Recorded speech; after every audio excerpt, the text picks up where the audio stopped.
Good afternoon, everybody. I'm Dr. Tyrone Moodley here with Jacob, and Jacob, I call him Mr. Bitcoin because he was the one that orange pilled me at the Collision Conference in 2024 in Toronto, and I'll just let him introduce himself. Yeah, thanks for having me on. Yeah, I remember our conversation a couple years ago. It's great to be on here now. My name is Jacob Asparian. I'm the founder of onebitcoin.ca, as well as a few other ventures, all primarily built in and around the Bitcoin ecosystem, from retail, and we've got a bunch of exciting projects coming down. And again, excited to be here with you.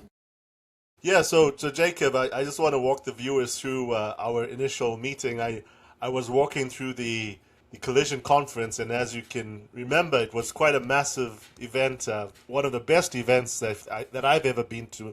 Uh, I was walking through, and I saw you there, and you just had one book on your display, and it was the Bitcoin standard, and you were just discussing everything was about Bitcoin, and I was intrigued, so I stopped and we started talking, and I was talking about gold, and you gave me this look like I was like crazy to just be focusing on gold only, and as usual, when people give me that look, I don't pretend I'm the smartest guy in the room, but I'm always willing to listen to everybody, and I took some time and you explained to me about Bitcoin and how the Bitcoin standard changed your life and just everything about it. So, if you would, could you tell the viewers why Bitcoin? Why Bitcoin? Yeah, well, Bitcoin is one of the greatest technological innovations that we've ever seen. 99% of what people think they know about it is misconceptions, misguided, just reading the headlines on the news. It is the first time in the history of mankind that we can transact digitally without a third party. But even more interesting than that is this is the first time you can also hold an asset without needing a third party. And it all comes full circle. You could do the same with gold. Gold does have similar characteristics in the sense that I can hold this asset, but the characteristics of Bitcoin are very intriguing in the sense that it's a digital commodity. It's something that cannot be duplicated. You can't confiscate it. You can't counterfeit it. But I think the thing that most people get hung up on is they can't comprehend an asset that's digital.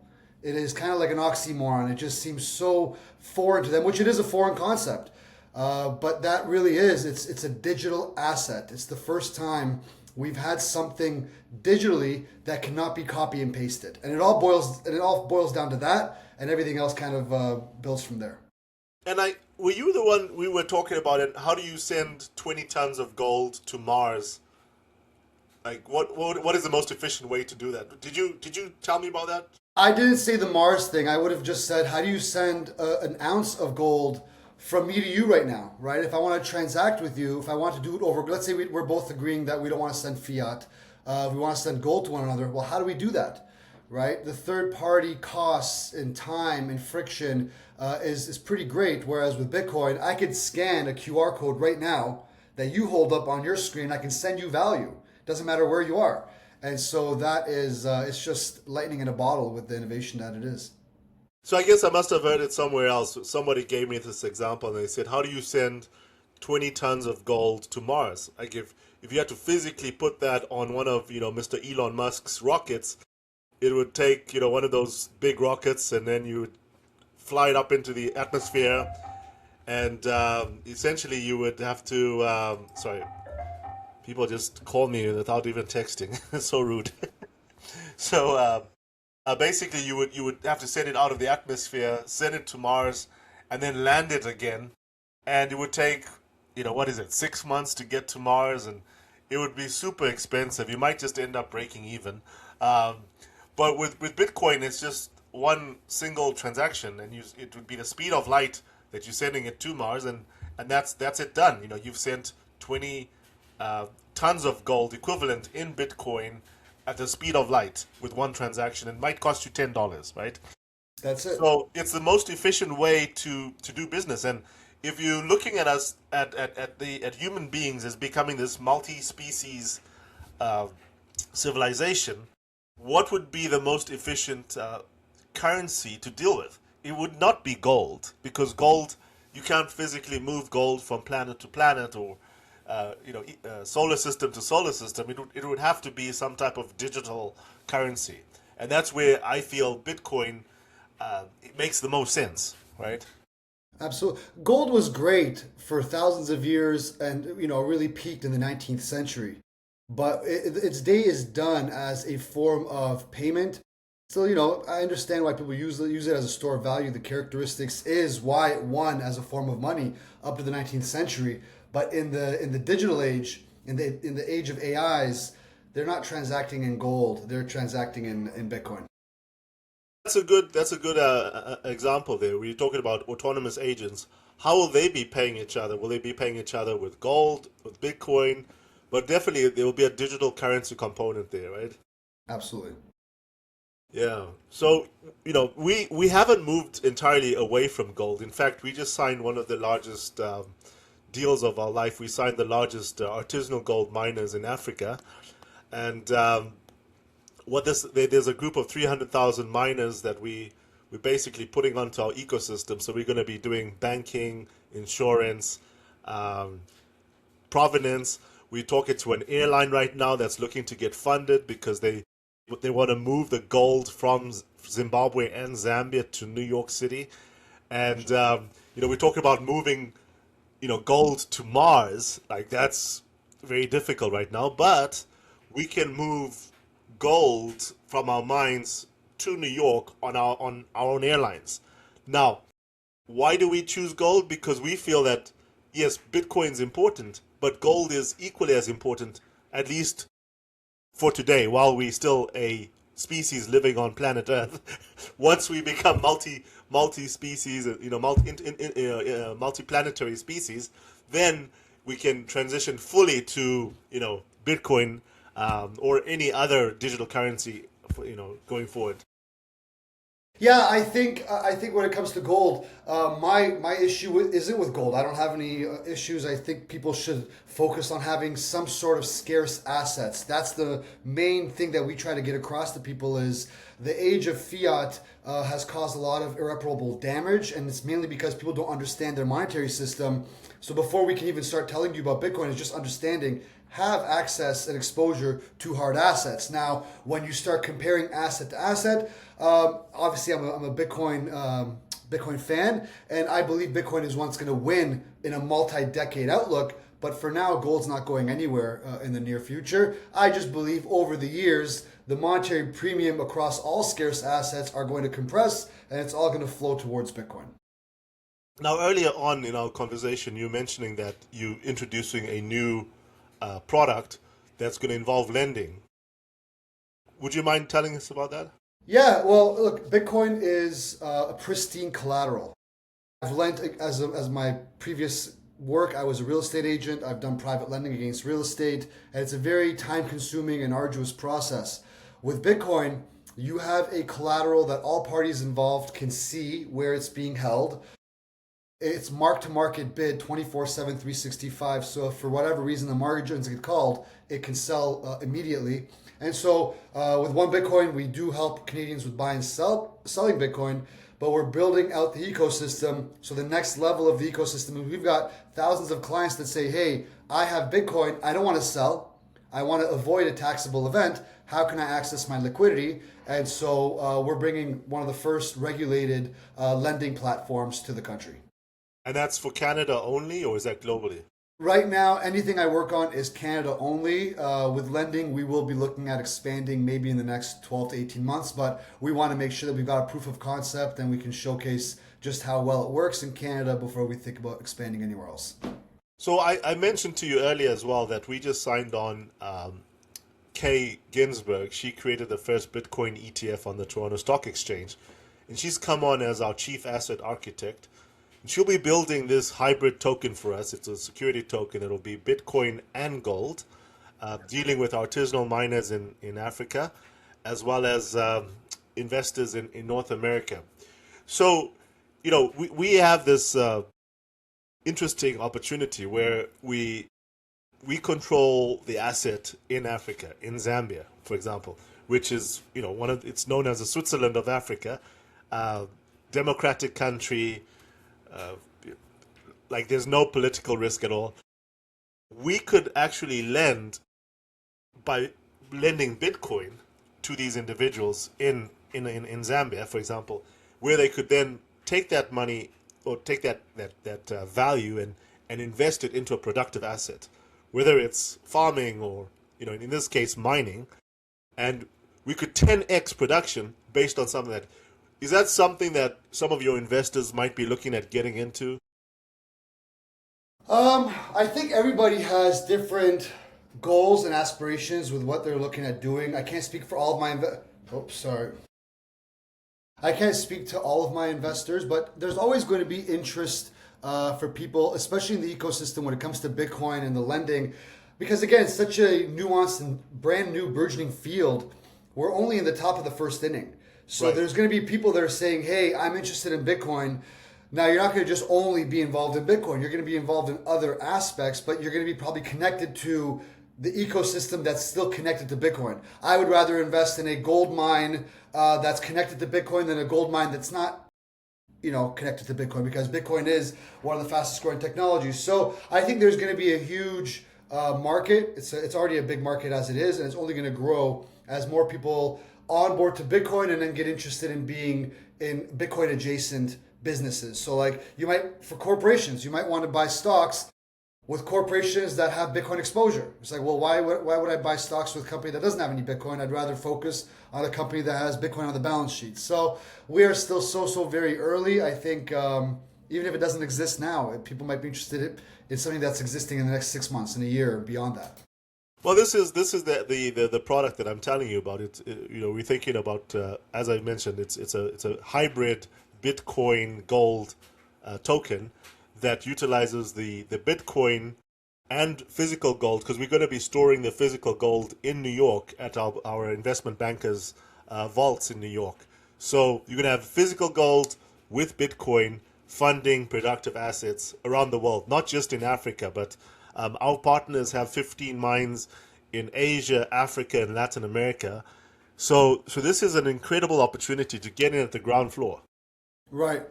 Yeah, like me personally and my core people, we focus only on building the infrastructure in what we know, and that's Bitcoin in Canada, Bitcoin related services in Canada. So it wouldn't be something that any of our people would ever look at closely, because again, there's so much work for us to do in just Canada, right?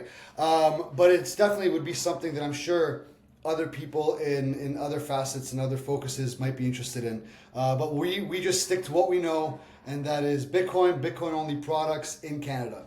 Now, would you be lending Bitcoin against to somebody who's got a house or something, like a mortgage? So no, we're not lending Bitcoin. It's over collateralized loans against people's Bitcoin. So you may have $100,000 worth of Bitcoin. You would get approved because it's over collateralized. That's the beautiful thing with Bitcoin lending is there's no credit checks. There's no asking the person who they are, what they're. It is you have the collateral, you're going to get lent against. So if you have $100,000 worth of Bitcoin, the Bitcoin would get held in a third-party custodian, and then we, as the lender, would lend you 50% of the collateral that you gave. And then there's no payments on. That's the most exciting thing about Bitcoin lending as well. There's no monthly payments. There's no anything. It's just making sure that your collateral and loan have a good, healthy ratio. It can still get risky. I tell people don't go overboard with lending, because if you had borrowed against your Bitcoin 3 months ago when Bitcoin was trading at around 90,000 American, and now it drops to 66,000 American, you're going to get margin called and you're going to be in a tough spot. So leverage is still something people need to be careful of, but it's a great opportunity to access liquidity that you otherwise wouldn't be able to, and avoiding capital gains and taxable events. So what you're telling me is that somebody would purchase the Bitcoin or their existing Bitcoin and then come to you and say, okay, I want to borrow fiat against this asset, and if it's right now at 65,000, I can borrow 1 Bitcoin, and if the price jumps to 120, I could sell half of my Bitcoin and pay you back. Exactly. Yeah, 100%. And so let's say you had 1 Bitcoin that you wanted to borrow against. So you would give $66,000 worth of collateral. You would borrow $33,000. So you're actually over collateralized loans. So you're only getting 50% of that value. That's what allows us to make sure that we've got that buffer for And what if the price percentage were was to that go again? 50%. Okay, so it's 50%. Okay, cool. So That's it. so on a 60,000 on one Bitcoin, I could borrow 30 grand. 30 to 35 grand, no payments on it. The interest would be getting added to the amount owing from the date of the loan being given out to you. And the whole thing is there's a lot of great different products being built out across the globe. I eventually see this being a rolling product. You're going to have credit cards being backed by your Bitcoin. So instead of having a prepaid card that you're putting cash and fiat into, you're just going to be able to back it with Bitcoin as collateral. And so, because it's just so much fundamentally faster and easier, it's all in real time. You know what I mean? Like if I send you the collateral today, I can see it in real time. Whereas in the fiat system, you can send me a wire and I might not receive it for 3 to 5 days. And that's if we're in the same country, let alone if you're it's an international wire, it could take weeks. And so it just speeds up the process on everything. You know what I love? I love the fact that you're not including traditional finance like banking and brokers, and like this is a very simple, straight up deal. It's like, hey, I got Bitcoin. Can you lend me money against my collateral? Like that there is the most beautiful part about this, because you're not enriching the existing power 100%. base, right? Yeah. Yeah. You're enriching individuals that hold Bitcoin. Yeah, we're building out, and again, I consider myself part of the global movement of kind of getting rid of this rent-seeking third-party behavior that is just takes advantage of the people and takes these fees and takes these costs when they haven't really done much. Like one of my favorite aspects of Bitcoin and what it's revolutionizing is Western Union is becoming obsolete. Instead of sending somebody money and having them take 7% just for being a middleman, you can completely skip them. You can just use Bitcoin as the payment rails. You can trade into your stablecoin if you want for your local currency. But at the end of the day, we are now, we have the internet in the post office world. And so you're just going to see things really speed up because over the last 40 years, the internet has sped everything up except for banking. I think banking has been very slow to catch up. They don't need to. It's a very slow and antiquated system. And now we've got the internet in a postal world. And so things are going to quickly change and bring more power to the people at the end of the day by crushing that middle rent-seeking person out of the way. So it's a net positive. I feel like if you're not involved in crypto or at least in Bitcoin, it's almost like we're living in two worlds, because those I guess the degen culture calls the people that aren't involved normies. Right. It's almost like going to work every day. You're almost losing money because you're working for fiat to pay your inflated real estate. Like, I mean, you look at your average house in Canada's about $1 million, right? What percentage of your payment of your check is going towards your mortgage payment? Yeah. At the end of the day, I like to refer them as pre-coiners. Yeah. Because at the end of the day, I believe everybody is going to be onboarded onto the Bitcoin standard, whether they like it or not. They might not have anything to do with it, but their banks are going to have exposure to it. Their unions are going to get the pensions and all that kind of stuff. But yeah, it's a sad state when you're seeing somebody that doesn't understand it or is not interested in it and is operating in a system that is so fundamentally built against them. The fact that you're exchanging your most finite asset, your time, something that you cannot print more of, and you're getting paid in something that some random person somewhere around the country or the world can press a button and make more of. What did Elon say? Magic money printers, right? 8 of Magic them. money printers. That's exactly it. That's what it is. Yeah. It's magic money printers. And they're going to look back on this in the next 100 years and they're going to go, this was a very dark time in monetary policy because it's modern day slavery. It really is modern day slavery because if I can print something that you're exchanging your time for, I have absolute control over you. It's unfair, actually. It's not fair at Completely all. unfair. It's I not mean, a fair system at all. And the people that don't seem to understand this actually justify the existing fiat-based system that has enslaved us all. Yes. When I talk to people, it's almost like I sound like a madman because I lived the hyperinflation in Zimbabwe from 2004 to 2008. And to me, it's very similar. It's like you're going out and you're working, you're putting your time to your job, and they're paying you, and they look at you with a straight face as if you should be grateful to be getting this paycheck that is losing value. Because, I mean, if half of your payment is going towards your mortgage, what's the point? Mm-hmm. Yeah, And then the tax man takes half of it too. So now you're getting your mortgage is 50% going to your mortgage, 50% is going to taxes, and then you're left just paying for groceries. I mean, what is the difference between a slave and and a free man? It's building on quicksand, and it's unfortunate because look, at the end of the day, we've all been indoctrinated. Nobody is actually taught how money works. And everything from the financial system to universities and all these fancy degrees has all been built on this one simple premise that you can print money out of thin air. And that one fundamental block has to crumble for people to wake up. And I'm very optimistic now because more and more people are waking up. And you never see somebody going from being asleep to waking up and understanding Bitcoin and the rest of crypto and understanding just like what it does and then going back to their previous life. And so it's just a matter of time. It's all it is educating people and letting people understand that it's not going to fix all the problems in the world, but quite a bit of the problems get fixed if you stop allowing people to just steal your time and print money out of thin air. Right? I'm an advocate of governments owning Bitcoin. It's not to say that this is a way to get governments. No. It's the government should own Bitcoin. Corporations, everybody should own Bitcoin because it forces you to actually be utilizing proper decision making because you can't just press a button and print more money. So if you make a stupid decision and you lose that Bitcoin, it's gone for good because you can't print more. So it forces you to actually think of reality, whereas the current monetary system has allowed people to just get away with stupid decisions, fraud, because they can just print more of it. And meanwhile, we have to operate within the confines of these laws and everything. We got to work. We got to pay the taxes on everything. They get to print more. It's just an asinine system. And it's going to take a while, but I'm very optimistic for the future. Well, I just wanted to say thank you for orange pilling me at the Collision conference, because if we didn't meet, I would have still been pushing this one narrative of gold, gold, gold, and not understanding, not reading the Bitcoin standard, because when you introduced the Bitcoin standard to me, honestly, that sort of changed the way that I see. I mean, I already knew living living through the hyperinflation in Zimbabwe and seeing the similarities in North America. I already knew something was up.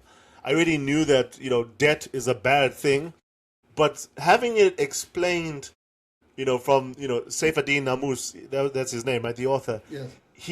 He explains it in such a efficient way that you see it and it's like it just opens your mind and it's like, whoa, wait a minute. You mean to tell me that this entire system is flawed?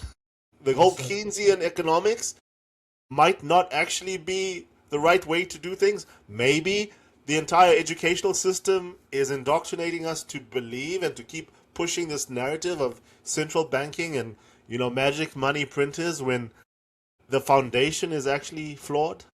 That's it. No, look, I'm very happy to hear that. It's literally why I founded One Bitcoin, was just as a way to speak with people and answer their questions. And 90% of the people out there aren't even interested, even though the information's right in front of them. But that's that 10% that are waking up, and every day it's just this mind virus. But it's like kind of like it's the antidote to the mind virus. It's this kind of like potion that wakes you up and you're like, oh my God, and it just forces you to look at the world in such a different way. And I'm very happy that I could have helped. That means the world to me. So I'm very It's almost like I've now become a preacher now on Bitcoin.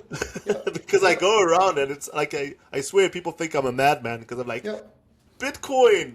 Yeah. And it's like, once you understand the fundamentals of Bitcoin, it changes your thinking. 100%. 100%. Yeah. But Jacob, it's been a pleasure, and hopefully I can come to Toronto and have a drink with you. Are you going to the Blockchain Futures Conference? I might actually be there. Yeah. So I'd love to reconnect and have a drink and catch up. We should probably get a booth there, and we could do like Bitcoin and gold and this hybrid stuff, and we could give out free Bitcoin standard books and gold, and I think it'll be a fun time. I love it. Yeah. Well, let's absolutely connect if you're going to be down. It'd be really good to catch up. All right. Thank you so much for your time, and Thank you so hope to much. speak. Pleasure. We'll talk All soon. right. Take Bye-bye care. now.